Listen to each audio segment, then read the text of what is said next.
Interesting. Either the talisman is broken, or our target is moving. You know, this is why I sail. I stand still, then we arrive somewhere new. All this walking is pretty shit. Simlic, I'm inclined to agree with you. I'm a big fan of a good stroll, but we must be nearing the edge of the Empire at this stage. Thank goodness for the occasional trot, or what has taken days could have taken us weeks. Have any of you noticed that guy in the cloak? He has been following us. I have. I clocked him a while back. And when he's not back there, he's watching us up close. I've seen movement in the corner of my eye for days now. A rock, a tree, a shadow. He is good, whoever he is, but nobody is invisible. I assume he's waiting for the right opportunity to say hello. Anyway, if I've got my bearings right, Minnie's homesteading isn't that far. An all-you-can-drink keg and Minnie's stew is to die for. If we keep up this pace, we should make it before nightfall.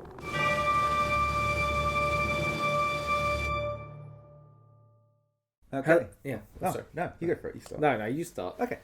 Okay. Welcome to E4 2019. The last laugh of the season. Last laugh of the season. And this is the Friday just before time in. Yeah. Yeah. I mean, what you kick it off. Well, we've got so much going on. Like my Yeah. aspirations this weekend are to become the ambassadors to Charm. Yeah. It's a big part of my kind of like lead into this. And I don't think like you've put a lot of effort, more effort than you probably put into Anything else in else in LARP. Yeah. Yeah, 100%. Yeah. And yeah, I've sent out a bunch of letters, different senators and different people trying to get a thing. And yeah, the lovely chap, Matt. Yeah. Who plays a character called Skywise Fowl. Yeah. Got He's back an Imperial to me. Orc, isn't he said I bumped into him and I said hello and I was nice talking to him and then he was like, "Oh, come and get this letter." Right. I wrote you a letter.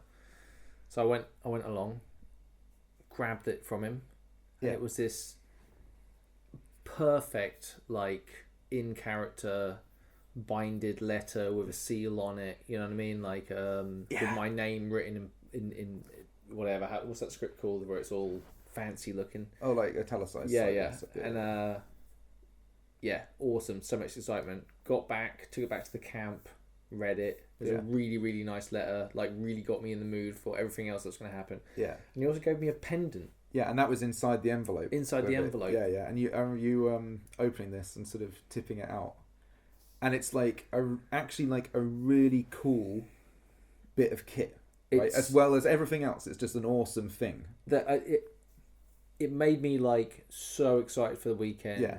It was, and I should say, I had some words on it. You know what? Yeah. It just had some words written on it. I'll leave it at that. If you want to know what they are, come and find me or we can talk. But yeah, there was an inscription on it, and it was like a rally call, basically, to kind of like, you know. Yeah, it was good. It was really, and as an object, it was really cool. I think, as you say, it really pumped you up for the event, and you were already super excited. Yeah. And you were giddy as a schoolboy going into this. Yeah, I was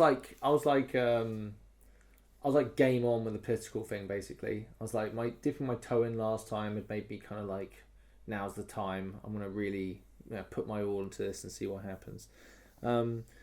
Yeah, should we just do time in? Yeah, I mean, I suppose, really just through most of Friday before time in, we've just been sort of basically chilling out, doing all the stuff that we do at camp. And it was really, just a really good day. And all the benefits of having had set up the camp on the Thursday and to walk into Friday, it's all done. All the stress is off.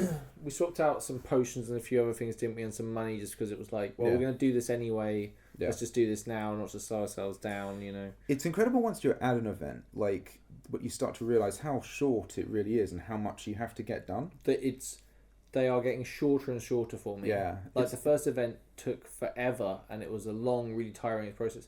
This event flew by for me. It was so fast. You have to basically pick things that you can't do. You know, you have to. This is the game that I'm going to pursue, and I'm going to dedicate this much time to it. Right. And it changes things up. It adds. Oh, I did do one thing before time in, by the way. Yeah. I went to Dave Kimball White. He did a kind of magic. It wasn't just new players, but a magic introduction thing where he did some talking, and there were two other people there who were like players, and they went through a few bits with us. It was a really nice little, hyping me up for the event, basically kind of talking about what magic is and the different applications of it, basically. Yeah, and you've really kind of, I think, like your character being a magician, which is something very different that you've challenged yourself with playing. I think you've kind of really thrown yourself into it, and stuff like that helps. I haven't right? really done much on the magic front. Obviously, I went back to the Synod last time and had a bit of a look there, which not really for me at the moment. But I mean, the Conclave, sorry. Conclave. So that was kind of interesting to kind of see and kind of get into a different world and a kind of different mindset, you know. Yeah. But you've done rituals now and things, and you're a bit more versed in that. Yeah. Oh, I went there trying it with the intention to do a few bits and pieces as well. Yeah. So that's something. It was cool. But yeah, that was really interesting. So yeah, should we do time in then? So it times in, and yeah, I mean, basically we have our groups standing. Oh, we'd also heard that there was going to be shenanigans at the main gate. Yes. So due to... There's a whole bunch of stuff basically going on this weekend to do with what happened in Brokilliand, which is there was a big fight between the Valorn and us, but also the Druze showed up to be allies. Craziness. It was a big old mess. The writing on it was like this giant like World War One battle of attrition where it was like... Also, people had sent military units there, which we had 2 of in our group, and that was Bungle, who plays Gaius, and Dave, Good Dave, who plays Fire. Mm-hmm. And basically, if you'd had a military unit there, you could choose to have a traumatic wound. Yeah. And I don't think it was a choice. I think you just got one in your pack. One. Yeah, you got one in your pack. As part of your pack, which is a traumatic wound is something that is can be truly ghastly. And it's like we had to sort of fizz rep those up. So like, you know, we made some stuff for Dave because he had like an infected wound or something. Mm-hmm. And then we made some stuff for Bungle because he'd had like his leg had been savaged or whatever. Mm-hmm. It was pretty cool. It was like there was like very pussy infected wounds, you know. Also a big part of the storyline is the Briars. Yes. The Briars are a lineage who are like tree-ish, and basically they've been affected by the Valorn, and therefore they have started to... The people that were there fighting started to grow flowers. Yeah. And have visions. Dreams. Yeah. And it's like... It was all sort of building up this idea that certain... You know, if that's how you wanted to take it, you could choose to decide that your character is suddenly suspicious of Briars, or... There's a lot of civil rights issues with this, and some people are playing... Like, there are OC and IC factors involved in having a conversation about Briars. Do you know what I mean? Like, it's a wider thing. But, however, I'm like... I think it's a great part of the game, personally. Yeah, I mean, it's the same with like having orcs and like how people feel towards them, and that was so much awesome game last event to have, you know, that whole kind of anti-fork, really thinly veiled anti-orc kind of... Yeah, some of the game that opened up this weekend was really interesting. Yeah. And to see where people's allegiances lie and how that affects different characters. Yeah. Really interesting. It's an opportunity for disagreement in Navarre, which is also a thing where we're quite a united nation on these sort of various fronts. There's basically, we all want to kill the Valorn, and everybody really tugs in that direction. So having this is kind of... It adds an extra bit of spice in the nation and with other nations. It was amazing. It was fascinating. On the there was on the tree just at the front of where you come. So the Navarre camp in the woods, and there's a little gate, and you walk through it. And on the tree, as you walk in there, there's a sign. Yeah. It's a little like a piece of paper hammered to the wall to the tree. Yeah. And what did it say on it? See them. See them, know them, burn them, or scorch them, or something. It was craziness. Something like that. It was a catchy 3-line slogan. Yeah, and basically it was basically kill Briars. Propaganda on look out for the Briars. Yeah. Be a good marcher. It is a marcher specific thing as well. Yeah. It's also interesting because it's Navarre don't just camp in the woods as well. There's also people who camp just outside the woods. Yeah. And essentially as a backdrop. Yeah. On the entrance to the woods, it sets the whole mood of like that. There's obviously shenanigans happening. I mean, people aren't happy. We mentioned some of the political stuff in the pre-LARP, but basically things are a little bit tasty in the Empire at the moment. Yeah, we're pushed on all sides. Yeah, the Empress is not on the throne. In fact, she's gone missing and presumed dead, so therefore she's no longer the Empress. Officially, she's no longer the Empress. Yes. Yeah. Right? So it's like, even if she came back tomorrow, there's no getting back the throne, right? So it's... the doors are all open, right? and drivers start your engines, basically, right? And it's so interesting. From nothing to now, all allegiances have suddenly become liquefied, and everything is this crazy game. You know? And at this moment, the Empire is very strongly pressed, and there's lots of threats facing it from all kinds of different directions. It was an awesome backdrop. Bonkers. Yeah, PD really did very well, I think, helping set up a lot of these things. Obviously, the other thing is a lot of these things are player-built actions. You know, these are all ramifications of player actions, culminating towards what is essentially a very, very spicy moment in time. And the Empire inevitably has to pay the price somewhere, right? Yeah, or a bunch of places. Or right? will they choose? Do they have the courage to do that? That's the interesting. That's the sort of challenge, right? Do we slowly decline because we're unwilling to cede anything? I'm glad that I do not currently have the that going on in my life right now. Yeah, it was fantastic. It'll keep me awake. But yeah, on Time End, basically, we have our own Ashbourne standing, and which is basically a meeting around the fire. Yeah. And then we have the national standing that we go to. Oh yeah, I remember our. Yeah, okay, go on. So the groups standing we had, it was quite interesting because I kind of got to walk out in my soft kit for the first time. It's fancy. And I'd kind of slightly fancied it up a little bit. Bear in mind, Talis looks pretty bare bones. But he has like a little sash now that I'd basically bought like a pretty expensive curtain and essentially sort of used the material for it. But I think there's definitely a like Talis is starting to believe his own hype. He's been hanging out a little bit. He's been hanging around with high rollers. He's got a lot of coin in his pocket. Well, not yet, not at this point. But well, you still have. Yeah. I mean, like you're still the main breadwinner. You're the hero of Raqueliand. It's cool not like to like OC like a lot of these things I find, because I'm not the kind of person who kind of is like super confident or whatever, but like I see it sort of drives it a little bit to be a bit more confident in myself. Like Talis is a bit more confident maybe than I am. And he's still humble to a point, but I think it's kind of a lot of the things that have happened to him and the fact that he's been through a lot really kind of added an interesting edge to my character. And it was interesting that your characters all kind of called me out on it a little bit. There's unrest. Yeah. Hell, I even called who supports Talis in his current role. That's how much criticism was coming Talis's way at the start. Okay, so going into the event as well, the other whole backdrop I had for a lot of this was a lot of people have died. Yeah. Essentially on my watch. Yeah. And Talis was in a state where he wasn't sure if he wanted to have that role anymore. Right. So I needed to have a conversation with Bungle's character, Keys, and basically talk about where I was at. A little bit of that was done pre-LARP, but a lot of it was done inside the LARP itself, basically, talking about, like, I don't know if someone else dies, if I can carry on. Yeah. And I felt it. It was kind of... So, like, this whole event was basically... I was really worried that Bungle's character was going to die, that Gaius was going to die. I started the weekend thinking that you were going to die. Yeah, I thought I might die. I mean, there could be let me put it this way.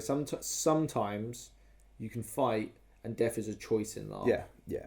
Right? You can be a little braver than you usually are and roll the dice on that shit, right? And you had that look in your eyes, I feel, like when we were starting. I was willing. There were certain situations, I mean, obviously in battle anything can happen, but there's certain situations going into this as well where I thought if the right things happened, and I know you can't plan a lot of these things, you don't know where you are till you're in that moment, but in my mind I was feeling if the right things happened or the wrong things happened, I would let Talis die. Yeah. And that was kind of an interesting thing to go into the event with. It was bonkers. It's really interesting to get to this point as well, because we've just, I think the death of Ifan really hit Talis really hard. Yeah. And I think when he died was really important, because there was unfinished business on the table. Yeah. And it's like, it's really fun, like, seeing that from your point of view. We even, like, okay, oh yeah, you should talk about you bringing up the Navarches. Yeah, so basically I mentioned that I was going to have like a party / get together for the Navarches. You didn't mention party. Yes, no, actually I didn't mention You didn't mention party. The way he put it was, they needed a place to meet, and would it be alright? Oh, no, he didn't say would it be alright. He said, and I've arranged that they're going to be here at this time to go and do this. Yeah. And we were all just like, all right, let's have a chat. Yeah. Because where do Talis Ashbourne's loyalties actually lie?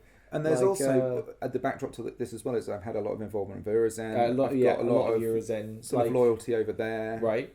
I mean, I've essentially sworn my services over there. Yeah. So a lot of inappropriate stuff going on. Yeah. So yeah, it was kind of cool, and that was this sort of stuff I guess evolves over time, over play, over different characters having opportunities to interact with each other, and this is kind of stuff that we've all earned together. This right? is 2 years worth of we missed one event, but this is 2 years worth of story building up, right? Yeah, and I think the cool thing about this particular aspect of I guess our stories, it's not a huge bit by the way. We're making this sound way bigger than it is, but for us, it's something that we all earned collectively together that only we could express with each other, and I think that was cool. What's fun was I didn't know how it would go. Yeah. Like, there was lots of ways it could have gone, and I genuinely didn't know what was going to happen. Well, I mean, I had to basically argue my point, right? I had to let you all know where I kind of stood. Yeah. On it, and that was cool. And then, as I say, you called a vote on it. We called a vote on it, and it was like, but there is it's still, you'd still feel it. It wasn't. I was really tempted. There was like, after you've had an argument with someone, and you're like, I'm really, really sorry, and they're like, yeah, it's fine. Yeah. That's how it was. Yeah. It wasn't a glowing hooray. It was a grudging, just like... This was the thing. At that meeting, before you guys all came at me, I was going to announce that basically I thought other people should go for the position. Oh, you were? I was. That was my plan. So it was us being aggressive with you that made you... And then the fact you all voted for me after I'd spoken stopped me doing that. Because originally you all thought I wanted to have a second. Yeah. No, I was going to basically offer it the position up. Wow, Jesus Christ. But because you all came at me, that's what made me actually go for the idea of... You know what? I try and act tricksy, and then you just... Yeah, no, it was, but that was cool, right? Jesus. Because I went in with a plan of what I wanted to do. That's honestly what I was going to do. I was going to be like, I can't see any more of you die.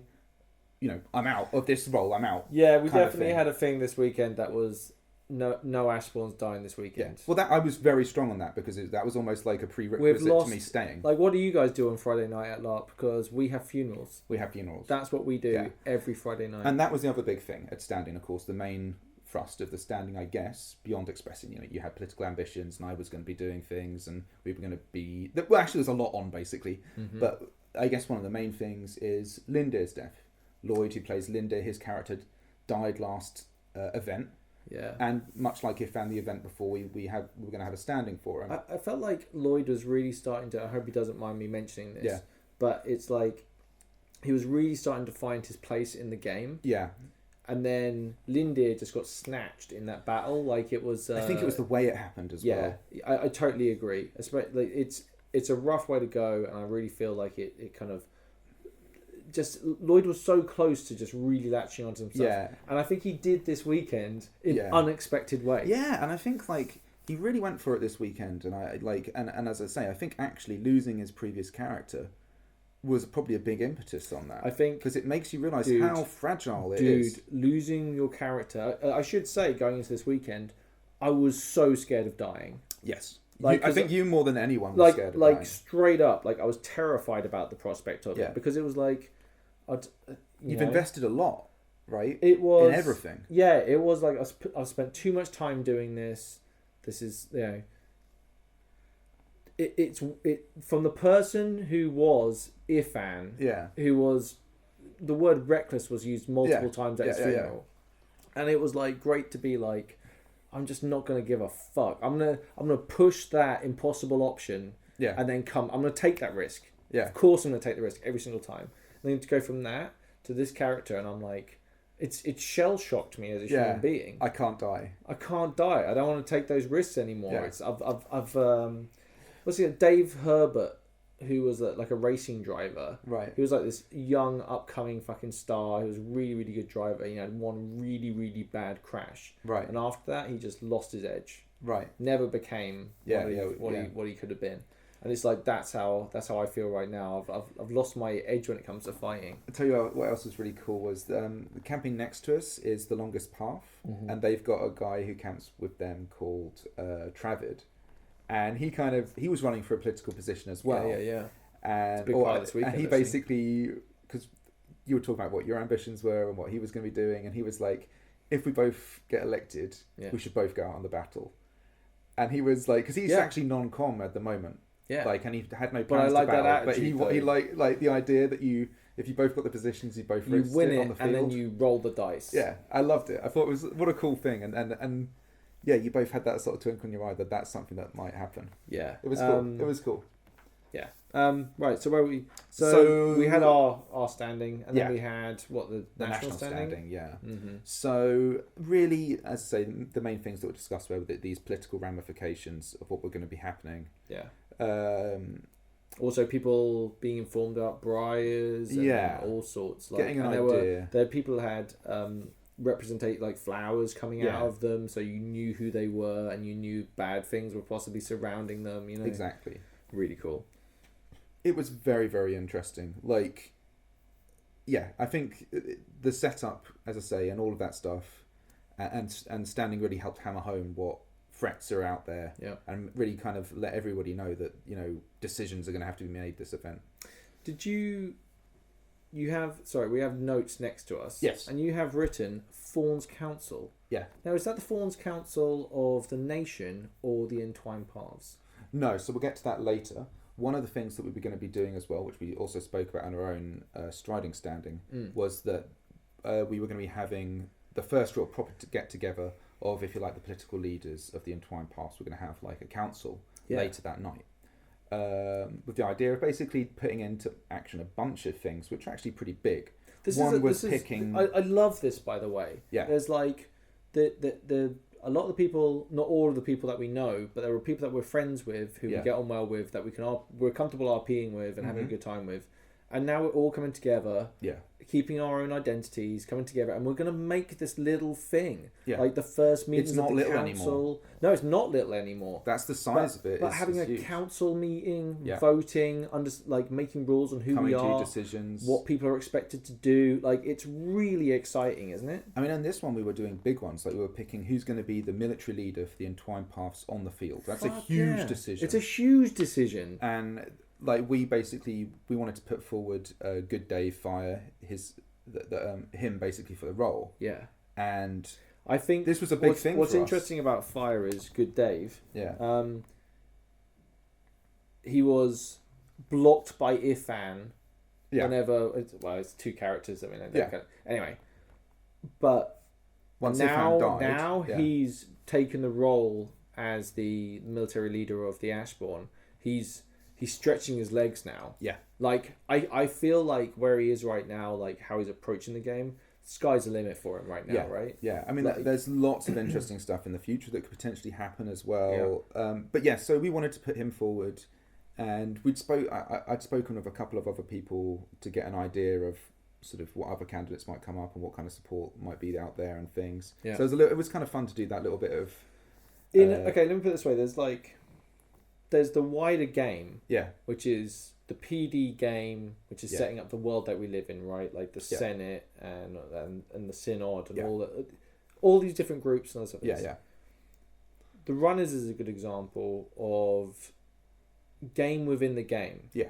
You just start doing it. Yeah. Okay, you just do it, and then if enough people do it with you and it actually has a world effect, it becomes something very real. Yeah. So there's nothing that PD have initiated in any way that says that the Entwined Paths had to get together and decide who their military leader was going to be. That was all player-led stuff from multiple different groups coming together, having meetings, discussing that point. Very interesting. It's amazing. Yeah. And really it's cool to watch and be a part of. And a lot of those people that are part of that came into the game when we did. Yes.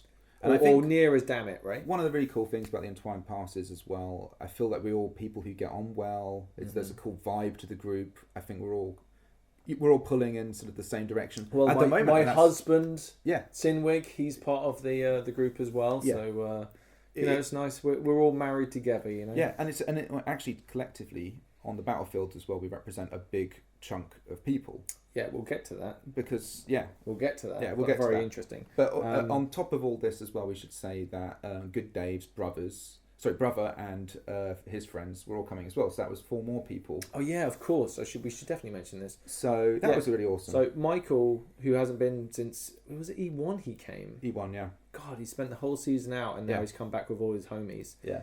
And we should just talk about this. Mm-hmm. They came in Yeah. with such enthusiasm and we're not noobs anymore. Yeah. Okay. Yeah. Because this came up a bunch of times. It was like watching these guys. They were like kids in a candy store. They were so excited about the idea they could pay in character coin and get booze. Yeah. Like they were amazed by this as a prospect. And I remember I felt the same way. Yeah. We're going to go to different bars in different nations and all of that. Yeah. Look at us now, Ian.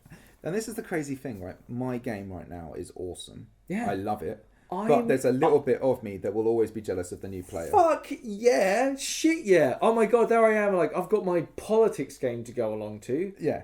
I would love to be that excited about walking into a bar. I still get pretty excited walking into a new bar, but now it's nowhere near throwing yourself at a bunch of skirmishes, all of that, the unknown, the great unknown, the excitement of it all. Fuck, I'm so jealous of those bastards. Yeah. They had a great time. They look like an amazing time. Also, whenever new people coming on, you're like, are these people going to enjoy it? Right? Yeah. We saw a few new players who were around, players that we knew. You know what I mean? New players who were being involved in the game. Some of them were nervous about it. Some were less nervous about it. But man, all of them had a fucking great time. Right? They had an amazing time. Jesus. They really went for it. I think it really helps. I think to go with friends. I think that's a massive benefit, and I think that's something we really benefited from.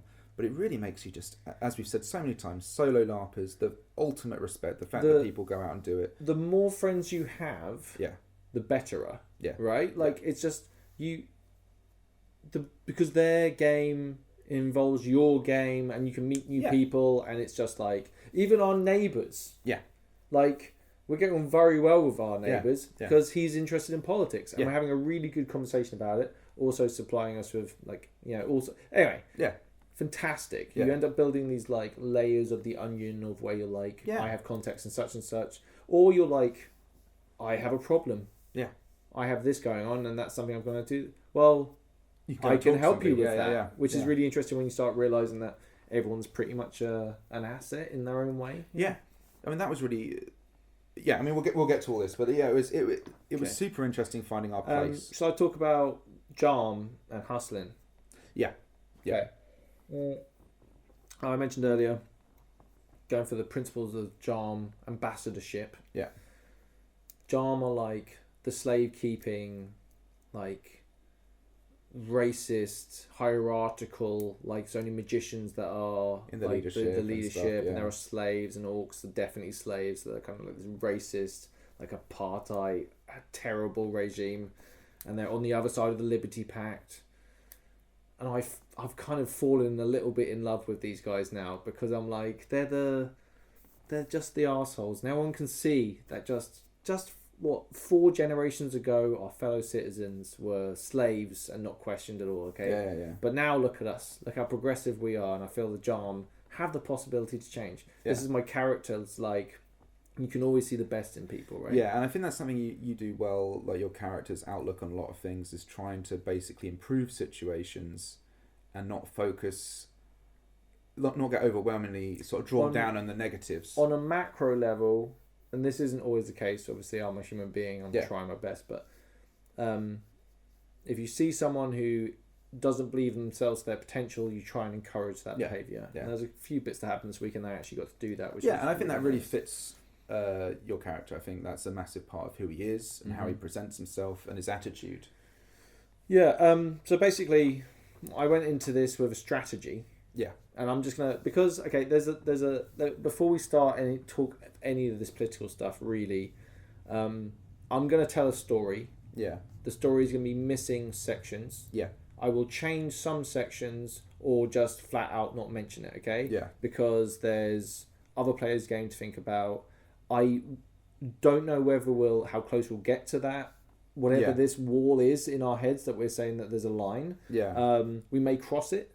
I apologise if we do, but we're going to try our best to try and kind of give the impression of what it is to go for one of these roles. Yeah, I think and there are things so many involved. concerns going into talking about an element of game like this. Yeah. Where you're concerned about how much icy stuff you could potentially spoil. Yep.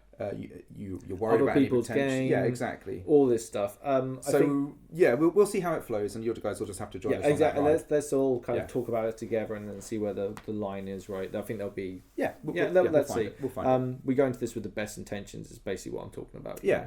And all of this is also, a lot of it is our opinion and how we feel. Yeah. You know. Yeah. Cool. Right. Let's not build up too much. Yeah. But, No pressure. Yeah. No. I think it's like, okay. So this is, and I think it's important to go through. Like, this is my strategy. Yeah. Okay.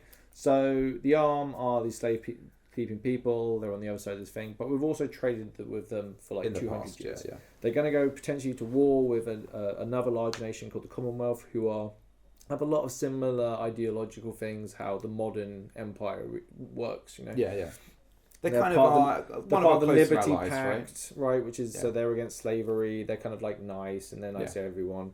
Jarm, the opposite of this, and they're going to fight over this tiny little island, basically. No, it's a bit section of land. it's a bit of land that joins the two nations. Right, okay. So it's a buffer state, effectively. Sure. There were like the leader died or something, and then there was like a coup, Right. and then that got squashed. And Yeah. it was like the Jarm sponsored the coup potentially, and it's Sure. all like it's Cold War about to kick off into a hot war. So this is my strategy. Having read all this stuff, I sent my fleet off, despite them being under an embargo, to Yarm, so I could roleplay that I had actually been there this season, so I could talk about it. Are there any like? I took a hit for. But are there on any Target. repercussions of doing that? Like No, I just get a trade tariff. So I got that spell done on me. I went away and then I did trading there, but it was under the embargo, so I got like way less than I would have got. It seems otherwise. like you got a lot. I still got a lot, but then I got the thing, and it's a really profitable port, Yes. right? Yeah. It's a really profitable port, but it's under the embargo. So Are basically, there any IC repercussions for that, for you going, even though there's an embargo? no, just I'm a free citizen in the empire. I can do Sure, what I want. sure. You know what I mean? Like No, I was just wondering if you got challenged on it by anybody, or No. I suppose nobody knew, right? no, they're still Yeah, that's tasty. friends at this stage. They're still friends to us. I hadn't really thought about that. So, I came up with a backstory about what I've been doing, and I sent out loads of letters. Yeah. And my Friday, I was like, I'm going to go out there and I'm going to try and shake hands with as many senators as I can, Yeah. and try and pitch my idea at them. My idea is right. The vote has already happened, so I feel a bit more comfortable about this about is what it, your and it's idea is, my yeah. shit, right? Yeah. So, my strategy was, they have secret magic potentially that could help us defeat our enemies. Yeah. I would. They've got a church there, and they're teaching the way, so Yeah. that's a good thing. The way is like the religion of the Our empire, religion, basically. the empire's religion, is an extremely integral part of the empire. Is religious belief, so that's a plus. So my idea was potentially having imperial citizens having the freedom Yeah. to go and offer their mercenary services to the Yarm Yeah. in order to maybe learn some magic while they're over there. Yeah. Okay, and this was to build to a relationship where I would like, at the age of 45, every slave to be released back to the empire. Yeah. And we will use our ships to go and pick them up. Yeah. And when they get here, they're free citizens of the empire. Yeah. So they'll be able to go and do whatever they want. But if they want free room, board, and supplies, they can walk the trods for the Navarre and strength the thing. I feel that is a fucking strong position to go into a... What I liked about it was you kind of approached it with this idea of, after a certain age, obviously slaves lose value to the people they're with, and it's unrealistic to maybe expect them to completely drop slavery. Yeah. So you were working at that idea of kind of chipping away. Oh, and if they want to stay, then the Jarm have to pay them. Yeah. That was a condition. So say if there's a really valuable slave... Sure. Who's like excellent at doing accounting for you or whatever. Yeah. And you want to be like, okay, he stays on, but I'm paying him. Yeah. So it gives hope. Change everything. This is now, of course, all of this might fail. Yeah. But this was your idea of what your platform if you're going in, and also it's important to say these weren't like goals you were expecting to get on day one. These were like your agendas. This was my entire year's strategy, basically. Also, another important thing we should say about the Yarm is the fact that we were due to have their ambassadors visit 6 at o'clock. this event. I think it was 6 o'clock on the 5 or 6 o'clock on the Saturday. It was They on were the Saturday, due to have this group come and chat to them, come and chat to whoever the ambassador was. Yeah, who hadn't been elected at this point. I've been doing like a fair bit of political poking. I got like 2 letters back. So pretty excited about what else was out there. Went out there and basically me and Bungle hit the streets. Yeah. Our entire night was spent going around different nations trying to track down senators. Yeah. I only spoke to one senator I had sent a letter to. Right. Every other senator I spoke to was a new senator. And there are a fuck ton of senators, by the way. I hit Brass Coast, Urizen. I spoke to a Varushkan lady who was a senator. Yeah. Was that about it? I mean, I tried to hit up High Guard, but I couldn't find anyone.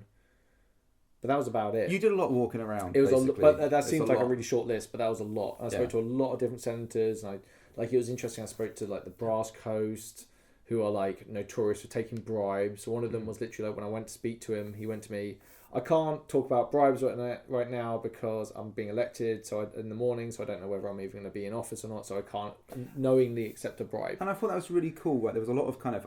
It's interesting. You have this idea that you can be bribed for a position. Yeah, but you're in one upfront sentence. About your position. Yeah, right? you're like, I'm an honourable person who is willing to be bribed, but I can't be bribed now because it's dishonourable because I might be voted my position. Fantastic. Amazing, right? The fact that people would game like that. It's so good. Oh, I should mention, there was a lady in the Brass Coast who had a son. Right. This was an adoptee. Right. Who was Navarre. Oh, interesting. And didn't know anyone in Navarre. So I'll just do this whole bit in one. Yeah. But she was like, could you maybe show him around a little bit? So I was like, sure. Later on, he actually came by the camp, found us. Okay. I was like, all right, sweet. And it was Sparrow doing his drumming workshop. We just managed to catch the end of it. Oh, right, So I went up, in true spirit of my character, grabbed a little drum for the guy, sat him down, gave him the drum, and then said like, right, I basically said like, oh, just listen to Sparrow, who was doing the class, and do your thing. And I started telling him, I started going like, listen, like, because there's a big circle and everyone's hitting their drum and we've missed most of the class, so we don't know what's going on. Yeah. I said to him like, listen, everyone gets scared. It's how you deal with the fear that's important. Yeah. You know? And then so it comes around and he just bam bam bam and he hits the drums like really confidently, but he was like, a little bit nervous before he went. Yeah. It was a cool fucking moment, dude. The guy's like, it was cool. Yeah. He came by again later, on I think on the Saturday, and it was Saturday evening actually before we went out boozing. And he bumped into me just as we were leaving to go and get drunk. Yeah. And I said to him like, listen, I'm really sorry, but like I'm heading out drinking. It's not really appropriate that you're hanging around with me while I'm drinking. You know. Yeah. So I took him to a different camp, and it was just there was a lady there, and she was like. We were talking and I said like basically I'm a Navarre, but my knowledge of the Navarre and our ways isn't necessarily the best that I could be able to teach someone else as when whoever else could speak to this young member of our nation, and then this lady came over and was like happy to talk to him. I left him just in great hands. It's great. And there's so many people who will just, if you just approach them and talk to them, and often you make this sound very easy of course, but if you can get the confidence to do that, everybody wants to have a game with you. I need to write a note because how this event ends is on that note a lot, right? So basically went around hustling all the different... I say hustling, that makes it sound terrible. But, just going to try and like make my face known to all the different... Friday is a busy fucking day. Yes. There's a lot on. Like, imagine it's you're a senator. Yeah. You have... Potentially, you maybe have to give up regions you represent because you need to make decisions on how the war's going to be fought and resources and all this stuff. So many things happening. And then in the gloom, a young man comes up... A young man, I don't know if he'll qualify as a young man, but a man comes up to you and starts explaining to you why he would be a wonderful candidate to run for the ambassador for Jean. Yeah. It's a hard fucking sell. Yeah. You know what I mean? A stranger coming out at the night, and especially I didn't speak to anyone that was actually a solicitor apart from one guy, Right, a senator, sorry. Yeah. Mm-hmm. Yeah. I got a lot of support though. I think people seem very positive from what I heard. They were really friendly about it, and they were like, I can't guarantee you my vote, but I'm compelled by your ambition. I think it's really good. And it got RP out of discussing what the different things were. I think obviously I wasn't involved in most of this, but watching you throughout the day, I think you really seemed to enjoy it. Yeah. I think that was It's interesting just how much of our game used to be battles and how much pleasure you can get out of doing the kind of game that you had now. There's a lot of game here, and I still have there's a lot to digest. Yeah, I mean, you can't talk about all of it. Even now, it's Thursday today. We got back from Sunday, so this is our distance. It's taking me days to digest what happened at this event. Yeah. Yeah. While I was walking around, I opened the gate to the synod. Oh, right, awesome. How does that actually? The Sentinel Gate. Yeah, exactly. Sentinel Gate. I have to walk up to it, give it 30 seconds of RP or something. Yeah. I did my usual chat, and Bungle was like, "That was pretty cringe," and I was like, "Yeah, that's fair. That was pretty cringe." But it was no, I just, you got to give it a go, right? Hey, so that was to let people out on a skirmish then. No, it's because not the Sentinel Gate, not the actual main gate. The one into the Hall of Worlds. Ah, okay, right. Yeah, way less dramatic than that. Jesus, I mean that would be really exciting if I did that. No, it was just for me, basically. Yeah, still, that's pretty awesome. No, well, Dave Kimball White mentioned it, how it's good to do on the Friday because it uses a personal mana. Right. So if you can't re-up it, then it's good to do it on the Friday before you get it back the Saturday. next day, right? Exactly. Yeah, cool idea. Yeah, so I did that. It's interesting doing a little bit of Magic to myself, but yeah, I'm going to get used to it. Yeah, I think it's going to take a while, and I think it's I think you just need to get whatever your shtick is down, whatever your thing, and I think that takes a bit of time. It's performance art, right? So you're going to have to work on how you want to, how does Gellert do that? There's stuff that I learned this weekend that might feed into each other, but that's later. Cool. So while all this was going on, because this actually is quite a broad length of time that we're talking about here, by the way, you doing all of that. Friday time in is what, 6 o'clock? Yeah. 4 o'clock? 6 o'clock. Yeah.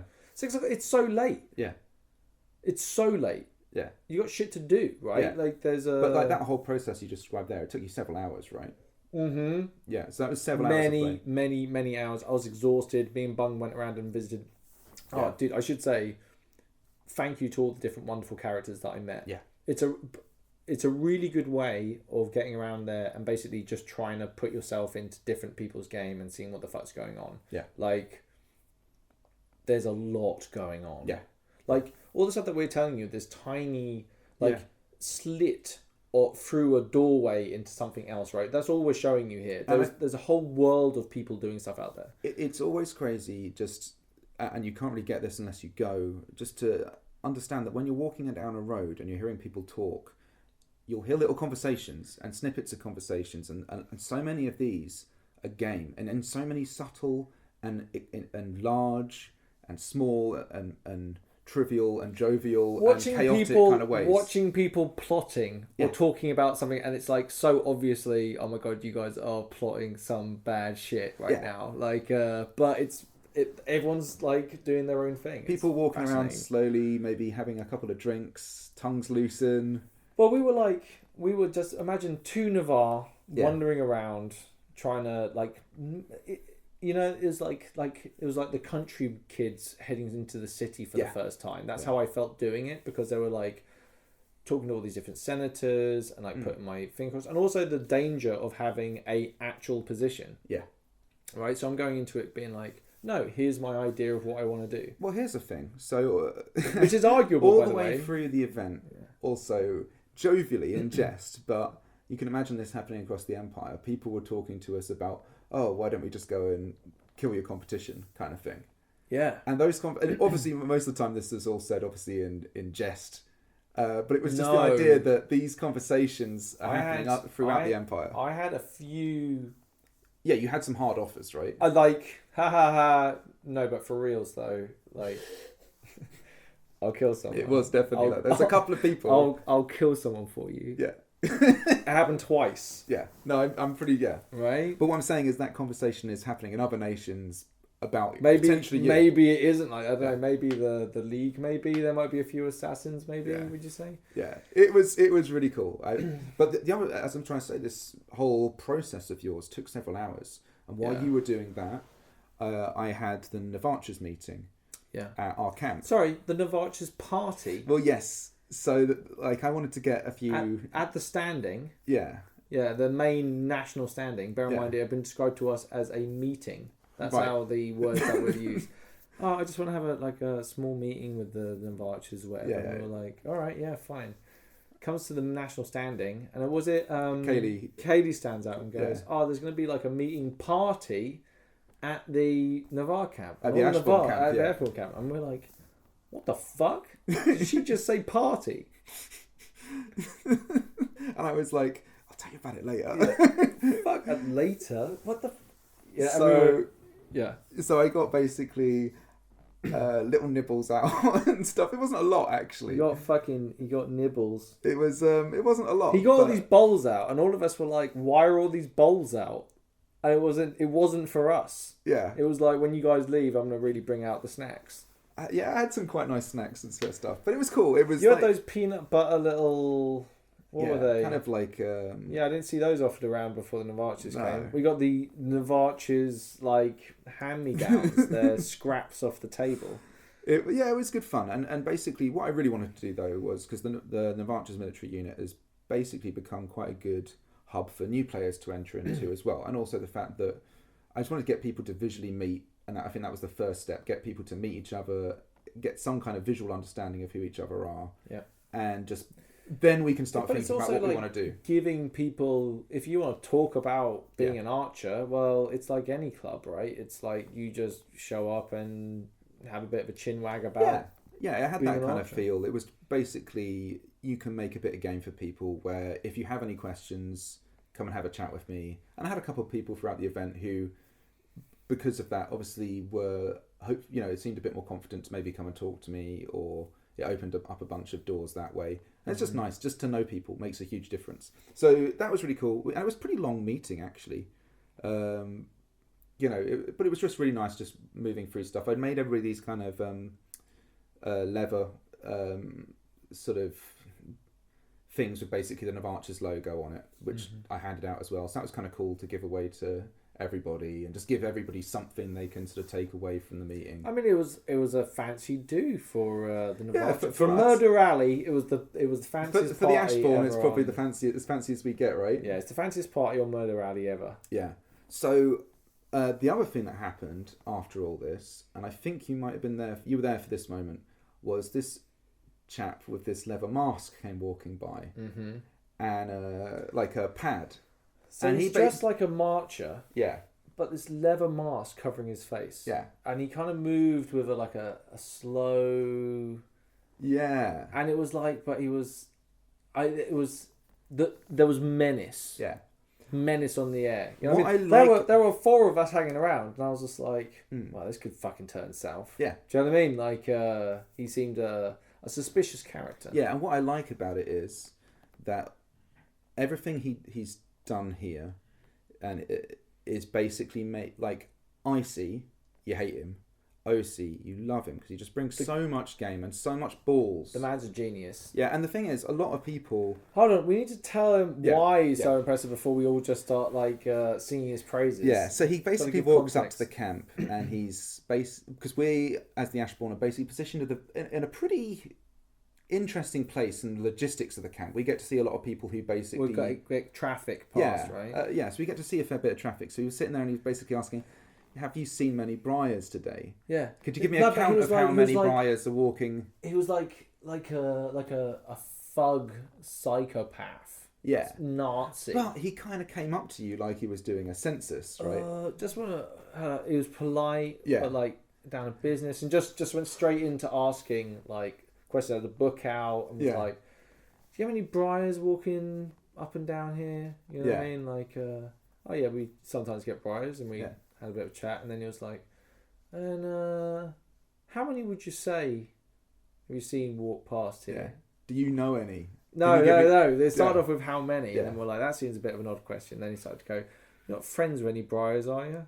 Not Yeah, how many briars?" And he's like, and he wanted our names, yeah, what striding that we're with, and started to take this like census data on like what was going on. It was like the early stages of genocide, Yeah. wasn't it? It was this. It wasn't. The malice around it yeah. was like and he played it really well, Really like super well. shifty character. super shifty. Avoided direct questioning. Yeah, yeah. Went straight back to the questionnaire. Like it was. Yeah. It left an impression, didn't it? Yeah, and also, the backdrop to this has to be the previous event. This same character had done some similar stuff with the orcs. Yeah. So it kind of built up this whole kind of thing of like, is he against... Like, is he just basically trying to sow discontent in various elements of the Empire to fracture it and basically build infighting with different groups? It was like having the fucking KKK or some shit like in your midst, because it's like it's a secret. You don't know how deep does it go. Is it just one guy or is it much more? And it gives this because of the lack of... It's you're learning it as you go. You have no idea what's actually out there. It's like you let your imagination go with it, and it's really impressive. It was great. And the other thing is, which I think he did very well, was if you have a secret or a group or a cult, I think you might be encouraged to basically make it very secret and to basically hide it. And to be honest with you, things like that, you kind of need to overplay them a little bit, because there's so much stuff going on at LARPs that you kind of need cues to work off. So like a secret that was just never discovered is kind of pointless.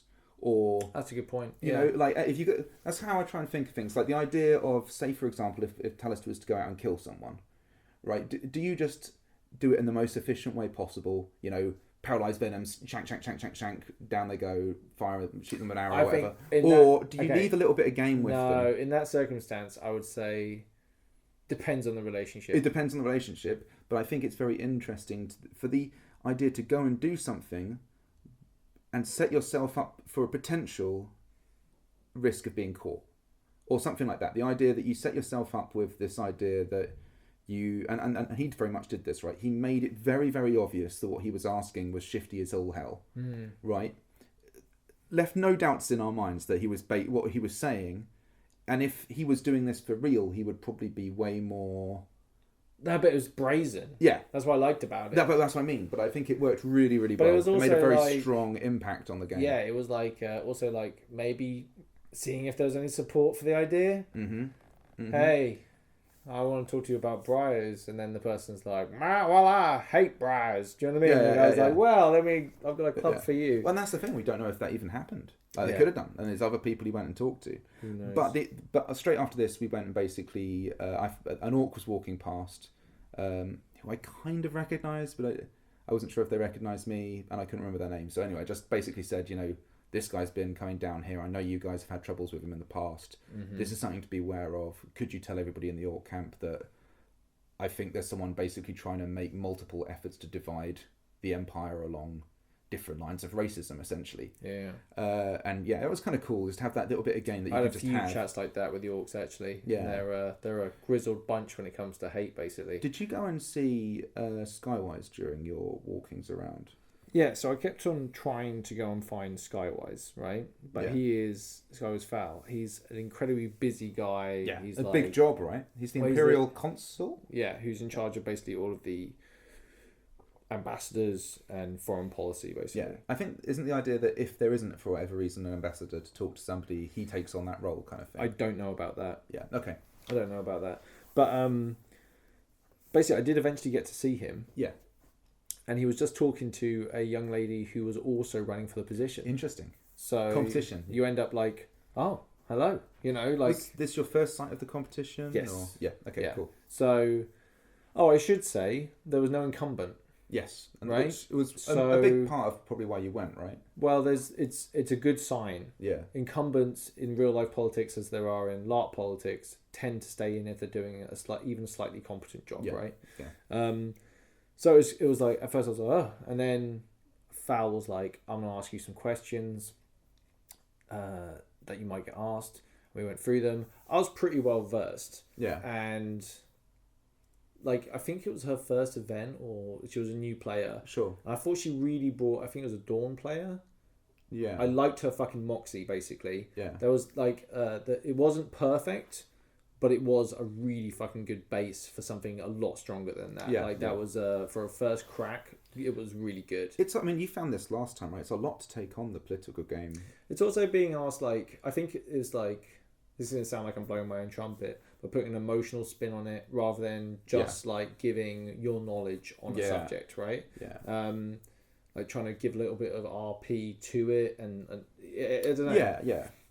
But it was really good, and it was also like really fun to be like, hey, really good luck tomorrow. Do you know what I mean? Like, it's like I ran for my first thing last event, and like I'm still learning, but it's gonna be really fun. Like, good luck to you. I hope it goes really well. That's awesome. Yeah, it was nice to do that though, Yeah. because it was like, just to kind of take any sort of, I don't know. Like, I think there is like when you're all going for something, right? There's a lot of everyone work that spent goes their into time. this. Exactly, people have Yeah. spent hours to go and research and come out there with their best, and it's like you stand against them from doing that. And so I think, it's nice to, in a way, other than yourselves going for the position, nobody else can really understand exactly what it is to be going through that process. You're the only and people also who can just understand. to see your competition, Yeah. right? It's I think it's healthy though. I think it's a good thing. So there was another guy there who turned out to be the third person that was running for it. Interesting. He didn't take part in the quiz though. All right. Didn't take part in the quiz. But that was the kind of that was where the competition was. Okay. But you got to speak until the next day. I got to speak to him briefly. There was all sorts of shenanigans basically. But basically there was like, you should maybe, and someone else, another important political figure, also told me that I should come to the Senate at 3:00 the next day. Right? There's a bit of stuff. We'll talk about that on Saturday because there's a little bit of context for that. This is probably really boring for people listening to all this political wrangling, but we'll get through it. It's there's a lot of story in this, Yeah. Right, so we went back and did talk about Farron. Yeah, so another thing that had happened pre-LARP, Sol, who plays Farron, had sent me a letter. Mm-hmm. And basically, him and me in the previous event, our characters have both gone drinking, bit of gambling, had a really good time. Yeah. And he's a friend to the Ashbourne. He's a friend to the Ashbourne, a long-time friend to the Ashbourne. But he sent me this letter, which was basically, essentially, a drunken letter talking about It was a drunk text. How he'd basically become addicted to gambling, lost everything. What? And that's amazing. It was so good, and he was but he was like still riding like the semi-high of the drunken phase of his life. Right. And I was like, I'm gonna have to save him from himself, kind of thing. You know, I'm gonna have to do an intervention. And where my character was, I was like, I'm not sure Talis is capable of doing an intervention right now, because I also had a story going on in Urizen with Lanius and his sword sort of essentially slave driving him crazy. Yeah. So I was like, oh my god, I can't do like two. You can't double crazy in your life. Yeah, I can't do two. I can't say two people. Yeah. So anyway, but ultimately what happened was, it turns out Farron decided he would go and get imbued with, I think it was night magic or winter magic. It's one of those, right? It basically made him have like insatiable hunger. And it made him. He started like being interested in like tasting blood and then like eating things. The first time I saw him, he was like, came up to me and went like, "Have you got any food?" Yeah, I'm like really, really hungry. I could eat.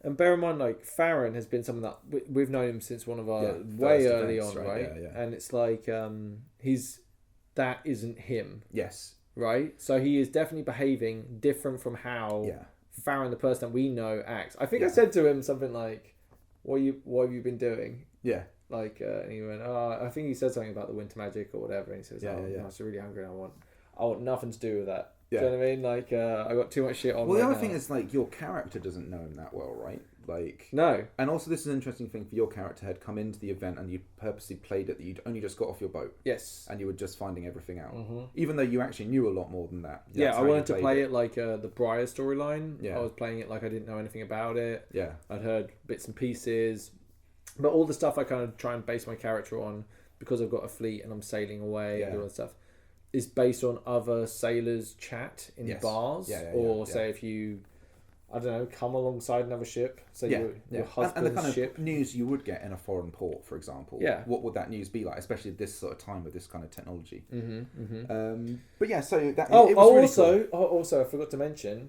Farron, awesome. In the Imperial offices, there was a picture of the Empress with a black like veil over half her face in the thing. it was like death of a fucking statesperson, you know. It was again a really interesting backdrop to the whole event. I didn't talk about it much actually. There was a lot more chat in the political world. Yeah, for obvious reasons. But also just walking around, it was just interesting to occasionally hear people talk about it, and there was kind of like a somberness. Maybe isn't quite the right word, but it's close to that kind of feel about it. Some people were devastated. The League was very affected, obviously, because she was from the League, I think, wasn't she? Yes, I think so. Yeah. Like there was some OC stuff that we know about that, but I would like to talk to her, the person before we even spoke about. Yeah. It's a hugely interesting situation. Yeah, but basically it leads to a lot more game off the back of it. Basically, her not being there, unfortunately. Right, Urizen? Yeah, I popped over to Urizen for a bit, basically, just to sort of see what was going on, pretty much, and get an idea of where the nation was. I had an inkling about some of the decisions that were ultimately maybe going to happen. The idea of essentially trading territories for peace with the Grendel. Yeah. Now, I'd only, I think at the stage I went, people were just sort of murmuring about it. I don't know where the decision was. I didn't actually get to talk to any of the people I normally speak to in Urizen as well, which was quite interesting. Mm-hmm. Or not really. So I just basically walked around and spoke to a couple of other people, and thank you very much, all of those people for engaging in the game with me, and I was kind of just asking how the nation felt, because at this point I was more concerned about how do things sit now that Druge kind of came to help us against the Valorn. But actually, it seemed like everybody was pretty fucking cool with it, in a sense of... But everyone's been sending a lot of forces, and a lot of forces have been signed up with the Valorn. I think a lot of people are actually at this stage just, let's kill the Valorn. Yeah, I think a lot of people were kind of like, they got that it wasn't our fault that the Druge came and helped. Yeah. And I think that was kind of good. But anyway, so it just led to this other bit of game, and it was just really nice to sort of walk around and have the opportunity to speak to all of them. So, but after all this, we'd arranged basically to have Lindir's telling. Oh, sorry, yeah, we've got the order wrong here. Let's do Lindir's telling, because that was earlier on in the night. Yes. Saying goodbye to another fallen comrade. Yes, we'd arranged this at 9 o'clock, I think. Yeah. So yeah, we have got the order slightly out, but anyway, it was different from doing Ifans. Yeah. But in a way, like, it was just a really nice process to go through. It was still like it was fun, kind of like hearing all the different people talking. Yeah. For a very different character. Yeah. And like it was. Honestly, it was like I said before. Yeah. It was a shame that Lindir died at that point, because I feel like there was on the cusp of really joining in some really cool shit. All the stuff he was doing with wisdom and all the pamphlet stuff, which obviously I could do as part of my story. Yeah. That all of that was just building to something, and it was a shame that he died when he did. Yeah. But I mean, that's how Empire is, and I think that, as we said before, I think that's what's really driven Lloyd on. That was my feeling coming off from the funeral, was like, like it was. I think we were all sad to see that character not be there, and we actually really like Lloyd's new character is actually really cool as well. But it was still there was that in the kind of air, a little bit. Right. So while you were off at Urizen, doing your Urizen-y thing, Urizen-y party time, I go to Songs and Stories. Yes. Actually, can I get into something just before this? Ooh, go on. Because it was the Entwined Paths meeting as well, before this. Yeah. So there was a couple of things on the agenda. There's a few things I wanted to put into the agenda as well. But it was just really cool getting all the different leaders together to meet round the Entwined Paths fire. Character made. Yeah, and talk. Character run. Yeah, talk about what we wanted to do. So the big one was basically putting people forward for the military leadership. Then I wanted to put forward the idea that we also support people for political and military aspirations. Yeah. If you're pushing for some kind of thing, that maybe will help you with that. And this actually ended up coinciding with the idea that we wanted to make a war chest and basically fund that. And sort of put resources in it that people can use. And it was really cool talking that through and exactly what form that would take, because originally it was going to be like a tithe, like a set tithe that would be taken from every group.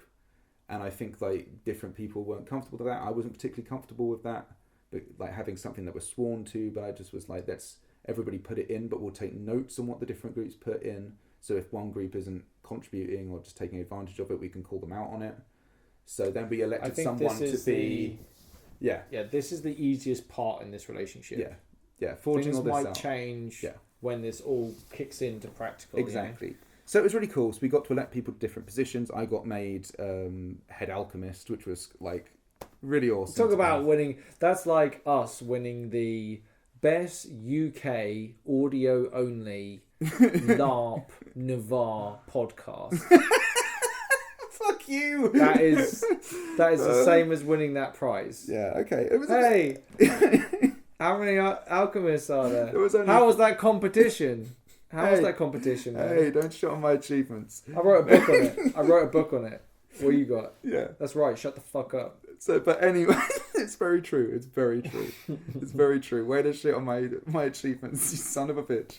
Sorry, I don't. It is cool. And also, awesome. Honestly, I straight up think it is a good position because you do actually do that job. You help out new players. You help out people in our own banner. You know. Yeah. But something else I wanted to do was I wanted to get Caddock, who's played by John. I wanted to get his character, who's put this whole meeting together, basically. I want to get his character recognised as some kind of thing, like a speaker or the person who draws everybody into the meeting. Mm. So we kind of ended up giving the title of voice of the Entwined Paths. I think that's perfect. I think that's a really good role. Yeah. So and he fits it really well. We had the whole situation was a really nice conversation. He's like a wizard who has like a good air about him. Well, he's actually an alchemist really? as well. Yeah, he's an alchemist. I don't think he does. He doesn't do any combat, right? No, he does. Yeah, he goes out and fights. Yeah. Oh.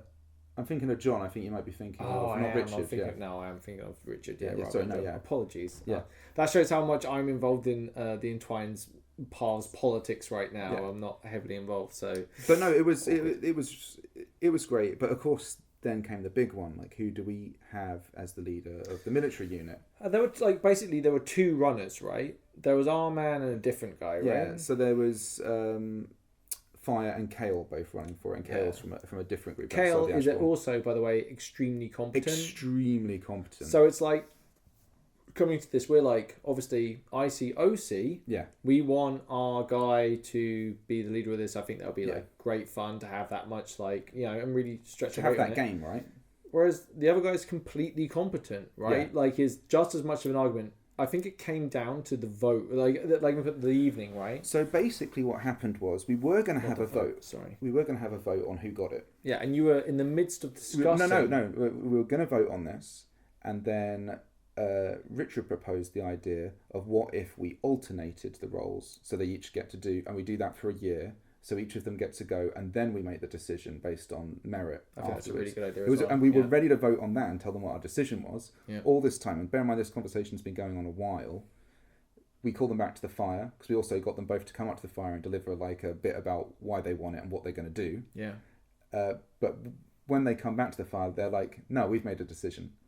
So they decided between themselves that basically they'll do it where Fire gets leadership whenever we're fighting kind of normal situations against sort of regular foes, but whenever monsters are involved, then Kale will basically take control. So they came up with this decision themselves, they delivered it and what they wanted to do with it to us, and we were like, we're all happy with that. It was just really cool to have that as like, you know, we're much more happy for you guys to have something that you're comfortable with. I think the nice thing about Entwined Paths is it's a larger like political structure. Yeah. However, it's made up of people that genuinely get on with each other quite well. There's enough bonds between the different people involved to try and get through it and make something. There's a manifest destiny thing about it. Yeah, there is, and I think like we're starting to realise that there's something we can do with this. Yeah. Now, what will happen if there's ever conflict with inside the group or anything like that? I dread to think what will happen. Well, but that's all game. I mean, who would be known as someone that would appear to be extremely loyal, but behind the scenes maybe yanking a little chain here, a little pulley there. There's always agendas. Undermining other people's intentions. There's always agendas. There's always agendas. God, I'm glad our group has no one like that in it. But no, that was really awesome to do. But after all of that, just some people went out drinking, and then later on it was, of course, the Songs and Story time. Yeah, you went off to Eurozen, and that's when I was at Songs and Stories. Yeah. our friend Sparrow, who is a major force within the songs and stories. Such a huge personality. Sometimes he'll lead it. He does drumming. He's a really nice guy. Like he's got a lot of charisma about him, and kind of he carries himself well. Anyway, we like this guy a lot. He likes us a lot. He's fantastic. He ended up asking me, "Oh, do you mind if I do the story of Ifan at the Songs and Stories?" Right. Is deaf. Yeah. And I went, like, "Are you fucking joking?" Of course. Yeah. And he said to me, "What sort of thing do you want to do?" And obviously we'd done the podcast, and I said to him, like, "Here's the version on the podcast." I basically said to him, like, "You can do, like, I could probably tell it better than that. I don't think it was the best telling of it, but it's the way it is." And I was like, "But, you know, I could write it out for you, but it would be too academic. Like, just read it, and listen to it, and see what you think." And he comes back to me with a full, like, story of it. There's pages. Right. And I read it, and I'm like, this is fucking bonkers. Do you know what I mean? Like, this is crazy at this stage, right? Yeah. And I read through it, and I'm just like, there's a couple of things that I was like, and I was like, but do you know what? Like, this is pretty much bang on exactly what happened. Yeah. But from like someone else telling the story. Yeah. Like a little bit of artistic license in it. No, but there wasn't enough of it, in my opinion, at the time. But I was more like, just like, not to be in a good way, but more of his narrative. Yeah. I was like, just do your telling of it. Yeah. So I didn't say to him do any edits. And he was like, all right, you know, and it was kind of, I knew he was kind of nervous about doing it. Yeah. I think it's something to stand up and do a story rather than a song as well. A story is hard, right? It's quiet. Yeah. And it's a lot. Yeah. And especially like this story, I mean, I wasn't here. So, yeah. Standing there, he stands up and he goes, "I want to do a story." And there's that, like, in my stomach of like, oh, this is going to be it. And I was like really worried that it was a guy who likes me a lot and we got on really well, but it'll be this. I was worried about Sparrow. Yeah. I was worried about him, like putting himself out there and doing the story, and about me and the story of my character. Yeah. And it not being good. Yeah. And I worried about him a lot. But he starts going. Yeah. And he starts telling me my story of my IC death. Yeah. And I went through so many emotions while watching this. It was like, I was like watching, I was really nervous. And then there was a couple of jokes. And in the way he delivered it was like, some parts were like a battle report, some parts were like more emotional. But he kind of was telling us, and he told the whole fucking thing. All the stuff from like how I got cut off, I'm so jealous I wasn't there. Did all of that. He broke the ICOC wall a couple of times, which I don't know whether people liked or didn't like. Like, obviously I was like so transfixed. Anyway, I'm babbling now because it was a big emotional thing for me. I was fine. Right. Up until right at the end. Okay. Where he does the story about how I said, "Oh, you'll find me a grave man tomorrow." And then I can't remember what he said. I don't want to. It doesn't matter what the words were, but he starts this patter of like and he's gone now, and he's that sausage, and he does it something. I'm getting welled up talking about it now. Look at me. Yeah. And I fucking welled up. Yeah. Like real world, my eyes filled up with fucking fluid. Yeah. Like, that's never happened before. Yeah. Like, look at me now. I'm literally... Yeah. I'm on the cusp of it, right? It's a lot. That's weird. Yeah. I think that's what we call bleed. Yeah. And there are certain elements of this, but that's the strongest that's ever come on. Yeah. And, like, people seem to really enjoy the story and, like, all that stuff. And there was, like, cheering. Oh, yeah, when he said... I want to tell you a story about Ifan Ashbourne. Who here knows Ifan Ashbourne? No one said a word apart from the 4 people in the corner listening to Ray! You know, like us listening to it. But so no one knew. And the guy sitting in front of us actually. But yeah, really emotional. Really appreciate it. Yeah. It was a fantastic thing. Oh, I'm so I wish I'd been there. That's probably one of my biggest regrets of the whole event. It was that I wasn't there for that. Yeah, it was obviously really self-indulgent for me. Yeah, I don't know. As I talked to you about last event, like I think there's that side of you that feels that, but for us, I think it's important to notice like your character's important to our story, and that by that, your character being important to our story, that we kind of have a certain ownership almost of that part of your character. I can't remember, but I think we talked about how impressed we were by the idea of like people at songs and stories being sung about or having a story about them. And us being like that was like an incredible like high aspiration. Now it's like it's a fucking reality, dude. Like we're doing it, right? It's really like we're at that stage in this game, and it's fucking amazing. No, it is amazing. Right? It's look at me. I'm fucking I'm lost for words with the like that sort of emotional impact it had. And I did not see it. Honestly, most of the story I was almost like aware of the fact that we were telling a story about my character, and then by the end of the thing it was telling a story about me. Right, that's the difference, right? And I think that's what the bleed idea is. Right, at first the story started and it was some fun and it was like people were laughing at some of the things that happened, which was really good, but by the end it's really a lot personal. right? It is a lot. And I think like the other thing is, I think there was a lot of you in Ifan as well. I mean, I feel like there's actually a fair bit of you in your current character too, but in a different direction. Yeah, it's weird. Like we can talk about this a little bit, but it's the and this comes up later. It's sometimes very hard to tell the difference between me and my character. And then sometimes there are bits of my character that come into my actual character comes into my IC character, and it doesn't fit. And that's a weird feeling because you're like, this emotion doesn't belong in this character, and that's also something that maybe if they are negative emotions, well, what does that say about me, OC? That I feel these negative emotions, and that's what's interrupting my RP. Right, because you're invested. So there's a whole bunch of stuff to do with this. It's new. That's what I mean, right? We didn't go for a fight on the Friday night. And like a lot of what we talk about on the podcast, many minutes of what we talk about is the fighting. Now we've talked for a long time now about other stuff, but man, it's a whole different world. Like it's interesting, right? The battles were really big this event and awesome and stuff, but I would say that the biggest stuff that happened this event happened outside the battlefield. Agreed. And that's a strange shift. The new players that came along, it's instant RP. Right, you go on the thing. They lost on the Friday, didn't they? And then they battle throughout the weekend. And like the battles are, and especially skirmishes, are immediate RP. A great way to key you into what it is. And now we've been there a little while. We're onto the stronger stuff now. You know what I mean? Like a battle, just a little skirmish, it gets me off, but it's like, there's nothing like Sparrow telling my story at Songs and Stories to really get me peaking in an evening. You know? The interesting thing is that you do have to, and in a sense, you naturally do earn a lot of these things to a certain extent, and you can earn them at different rates, and different things can make them happen.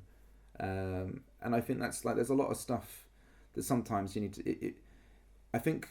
This event, I thought back about all of it, like all the way back to when we first started and to here, and reflected on it a lot more, and thought about all the things it's given me a chance to do and experience. It's a lot, right? This is what I'm talking about, right? If you listen to this episode, how emotional are we talking about this stuff at the moment? Because it's the last event. Like it's Before we even started, we talked about what it's like to now be facing the long dark. And we'll get into that at the very end. Let's keep going. Let's keep this train on tracks. So one of the reasons I missed this was because I had my poker game.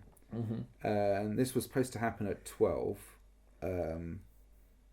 I had done something just before this, by the way, but I can't talk about it. All right. But that refers to something else that I mentioned briefly in the pre-LARP, but I can't talk about it. All right, Trixie, keep going. All right, so anyway, I head off to the poker game, and it was supposed to start at 12, but it didn't really start till 1ish. But I suddenly find myself sitting at a poker table with pretty much all the Seawolves who want to sit at the table, an extremely wealthy ex-political figure from Highguard, and me, right? And I am one of these things is not like the others. Yeah, I straight up said to them, like, so a bunch of mercenaries from the League and 2 other people walk into a gambling den to play a game of poker. Play a game of poker. How many people don't make it out of that situation? Yeah, and we're not talking small money either, right? So this was for me. It's a fair bit, I think. For these people, by the way, it was a lot. Pennies. Like, this is an issue with you hanging around with high rollers. So you should stop hanging around with high rollers. It starts to affect you. Now, this is an interesting thing as well, right? So basically, I get the opportunity to play in this game, and it's basically a 2 throne buy-in, which is quite a lot for where we are. It's a ludicrous amount of money for where we are. The table right price was 4 crowns, right? That basically the croupier and the barkeep, which I thought was very, very fair considering all the effort they have to go to. It's a long ass game to run. It's a lot of your game to lose out on. So I thought that was very reasonable, and I would have paid them more, to be honest. Because shut the fuck up. Anyway, yeah. But Jesus. But to get the option to do that, see, I was sort of like, I'm not sure Talis would play that game. The problem is that you were drunk before you set off. Yeah. And I knew we were never getting that money back. There was no way. And I respect you as a poker player. Yeah. But that was not your game that you were going to win. No, and I didn't really go in thinking I would. The problem was it was very late. It was too late. It was 1 o'clock kickoff for an 8-player slow blind game. It was, and it was quite slow. Oh, with the battle the next day. Yeah.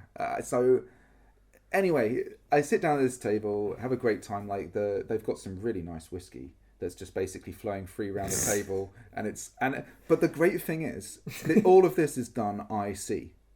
So they're literally all like talking like a mercenary company sitting at a gambling table, and the guy from High Guard is doing the whole thing where he basically tips out his purse, and it's just coin everywhere because he's like this extremely wealthy guy, and he's able to just like, oh, here's your buy-in, and I'm like fumbling around in my purse for my you're 2 like, thrones, trying to grab all the coins together. Everyone else is talking about rebuys and stuff. Didn't you, I can't afford the rebuy. It was, you got the prices wrong, didn't you? So you didn't even have beer money when you got there. No, I did have enough for that. Oh, you did. Yeah, but I didn't. But have you were enough strapped. That was all you had. I didn't have anything for a rebuy. Everybody else they had money for rebuys. And then you end up like them offering you a rebuy. And yeah, that's how it begins, and I have to start giving up precious heirlooms and stuff like that. So basically, the game was long, and it was that kind of game, and it basically got to the point where I was like, if I'm going to carry on playing, I want to be playing with a big stack of chips. You got to wait for the right cards, and then I got a reasonable hand. I didn't play it that well, to be honest. The right hand. It's that part of poker where you really should have to be disciplined and not do what I did, but I did it. It was a 3-player flop. I had the second best hand, basically. Yeah. And it happens, and it was like, but I had a really good time, and honestly, they were fantastic about it all. I'm so jealous. It was such an experience to have. So I hope my little ventures into the political world will get me invited to some exquisite. It was just high roller shit. It was just a lot of fun. It's affected you. Yeah. It's affected you seeing the wealth in other people. You have envy's green eyes right now. I've got slightly better tastes I than can't drink this piss. Yeah.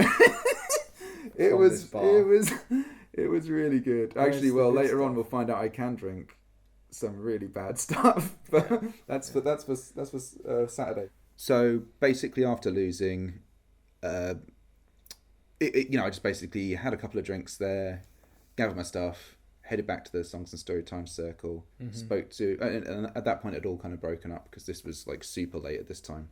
I think I might have gone back to Urizen very briefly.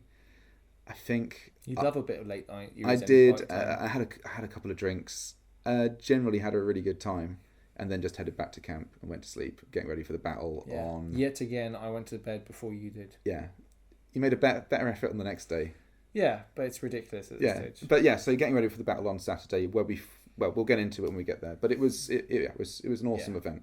Yeah. Yeah. Let's do it. Right, we'll join us next time, and we'll talk about Saturday.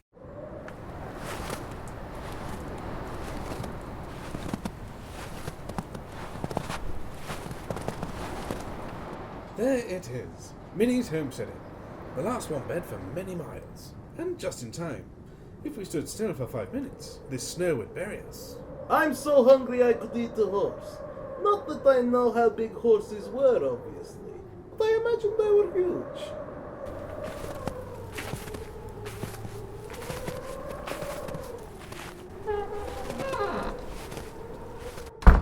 Good evening. Good evening, folks. Minnie not working this evening? Afraid not. She's been rushing around all day. She's upstairs in bed. Dead tired. She's left me in charge for the evening. Ah, okay.